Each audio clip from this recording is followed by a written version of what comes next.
Afternoon, folks. Back in the kitchen this afternoon. Got some English peas, green peas, sweet peas, whatever you like to call them, in the pot. As I said, I was going to make a old family recipe at some point, and today's the day. I'm going to have this for supper tonight. Something I've never seen or heard anybody else have. You may have it. If you do, comment and let me know if you've ever had these. Not talking about the peas, it's what I'm going to do to the peas here shortly. I'm sure everybody's had English peas, sweet peas, whatever you call them. But it's what I am going to make with them that probably not many people have seen done before. So we'll get started on something else here. Let these get started cooking. These are frozen. Some of them's at the garden. I grew a few this year. Had, I don't know, about a handful or so that I got out of the garden and shelled, and then the rest of them just a bag of frozen green peas. So got a little butter in there, a little salt. So I'll be back with you in a minute, and we'll start on the next aspect of this supper. All right, folks, I'm back. The English peas have started to boil, and we'll get started on the next aspect of this. A couple cups of flour here.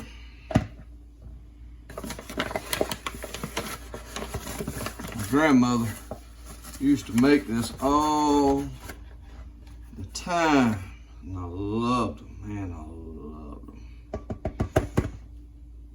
And everybody's had a version of them, just probably not this version. So, starting out with a couple cups of flour.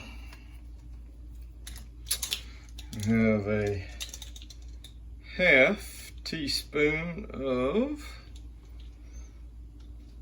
baking powder. Teaspoon's dirty here. Gotta get it cleaned up.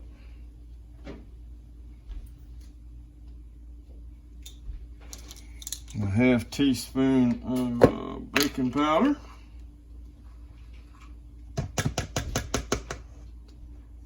Touch more.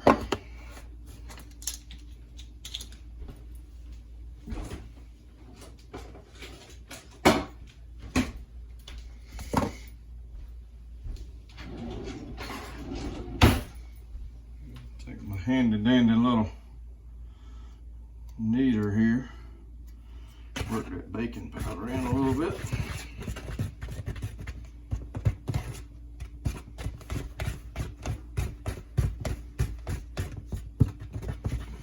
I'm gonna put in about 3, maybe 4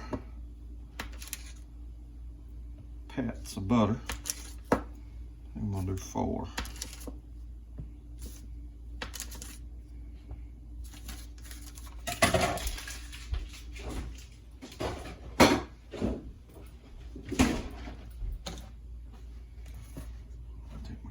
Dough cutter, pastry cutter, incorporate that butter in.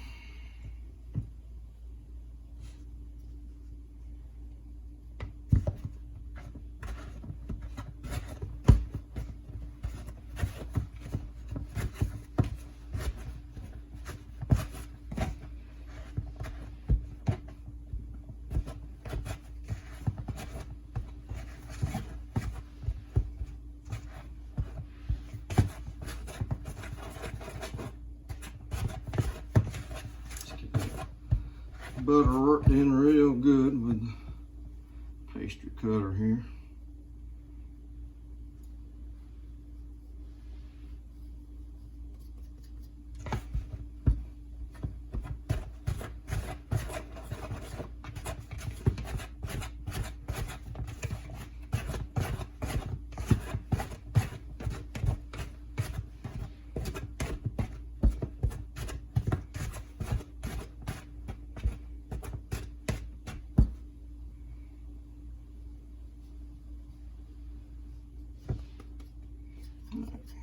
that incorporated.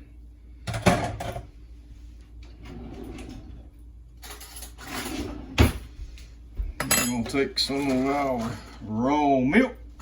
Remember, we like our raw milk here. You'd rather use it than regular milk that you get out of the grocery store, homogenized and pasteurized. I think we'll end up using about a cup or so, probably. Of course, as you can tell, we are making a dough here. Don't want it too wet. Of course, don't want it dry either. So, little by little, adding that milk in.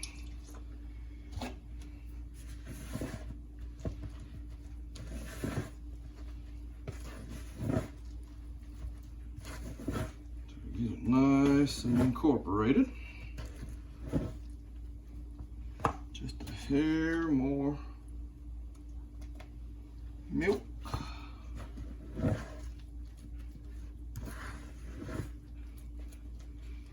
So I see some of them flakes of butter in there.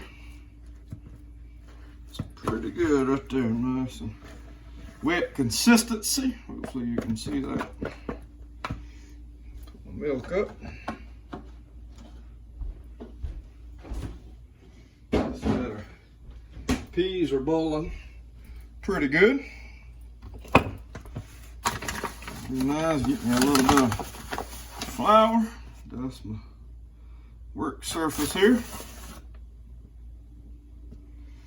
Roll out my dough on here. And if you hadn't guessed by now, I'm going to keep you in a little bit more suspension. If you have guessed what I'm making, then that's great. If not, I'll let you go a little bit longer before I figure out truly what I am concocting here. So we're going to work the dough just a little bit, just like you would do biscuits, pie dough, or whatever.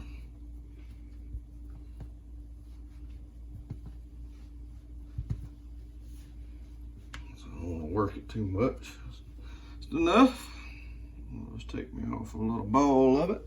Put the rest of it back in my bowl. Sit while I'm working. Work this little bit here.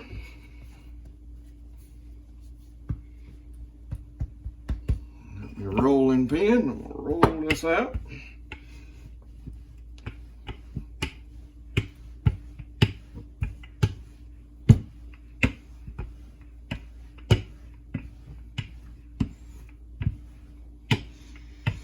Looking for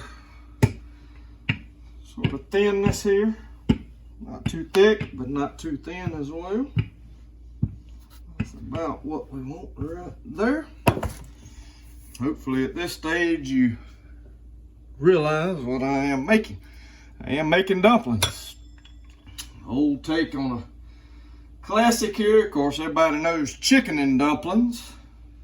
But I am making English pea or sweet pea dumplings. My grandmother used to make these. We would always have, of course, chicken and dumplings. When the potatoes were coming out of the garden, we'd have fresh potato dumplings. When the speckled or colored butter beans were coming out of the garden as well, we'd have butter bean dumplings. Don't use the green limas. You typically only use the speckled or colored, as we would call it, butter beans. And then English pea dumplings. So my grandmother made 4 varieties of dumplings. So again, not sure if anybody else has ever had English pea or sweet pea dumplings, but like I said, I absolutely love them. As far as dumplings go, not sure which is my favorite. These are probably my favorite, or a second close to speckled or colored butter bean dumplings. So but these are good. So letting the English peas boil, won't take much longer and they'll be ready. I always use a pizza cutter. Works good for me. A lot of people I know use a knife, but typically I use a pizza cutter to cut my dumplings. Really don't make a whole lot of matter where you start. You're gonna have some odds and ends and some different pieces there that you want to do. I don't know. I do odd shaped ones a lot. Inch and a half by inch and a half. Got a few there that are inch by inch or so. So you're gonna have some odd shaped ones there as you go through. So,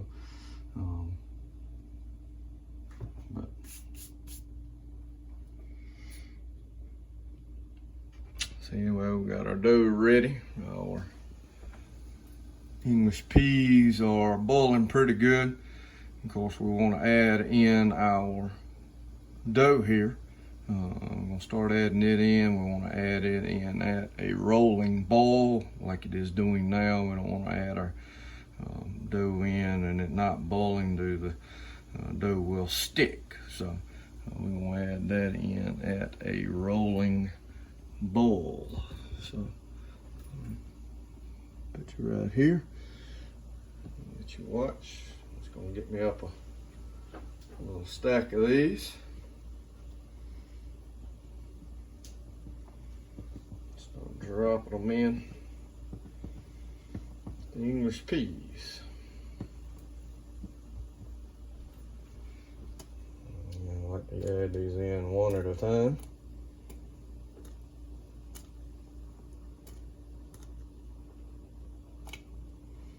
Again, you want to do that while it is at a rolling boil. Of course, there is going to knock it down a little bit. Just keep the heat up. That way it will boil while they are going.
Alright, that's the first batch in. I'm going to do 2 more batches of dumplings and we'll come back in a few minutes.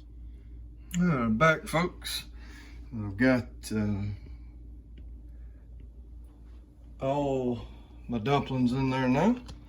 I had to add a little bit of water to it. You can see that's some pretty color in that pot there. I got all that buttery goodness in there. As my wife said here just a few minutes ago, so sweet smelling. That's part of those dumplings. What makes them so good is because you do have that sweetness of those sweet peas. So, but anyway, I'm gonna let them cook off. One thing I always do, help my dumplings sticking up a little bit. I'll take a little bit of this flour, not that much, as you can see there. I always take and dump that in, and that helps to thicken up my dumplings as well. So I'm gonna put I'll put a little bit of salt in there. I've already salted the water. I put a little bit of salt in there. I'll put some pepper in there and let them cook a few minutes, give them a try. We're gonna finish up cooking and be eating here shortly. We're gonna fry up some zucchini, I believe. So I'll be back with you in a few. All right, we're back. Supper finished up. My wife cooked up some fried zucchini there, sort of sauteed style with a little cornbread breading on it. And then we've got these delicious English pea dumplings. You can see they're real thick. They're got a nice white sort of gravy to it. And I'm telling you, these things are good. Let me get a little bite for you here. If only you could taste these, I'm telling you. Dumplings with the peas. Man, look at that. Just steaming. We tried them earlier and they're just so sweet. Just so good. So, if you ever think you might want to try them, I'd definitely try them. Like I said, it's just a different kick to the old chicken and dumplings. Like I said, you make potato dumplings, speckled butter bean dumplings, and then these are a delightful favorite because you do get the sweetness of those English peas or sweet peas in there and butter in them. Just really good. So try these out sometime. But anyway, hope you liked the video. Please like, comment, and subscribe. Share these videos, and there'll be more cooking videos to come. May cook up some dessert next time I do a cooking video. But anyway, hope you enjoyed this video. Hope you have a great day, and God bless.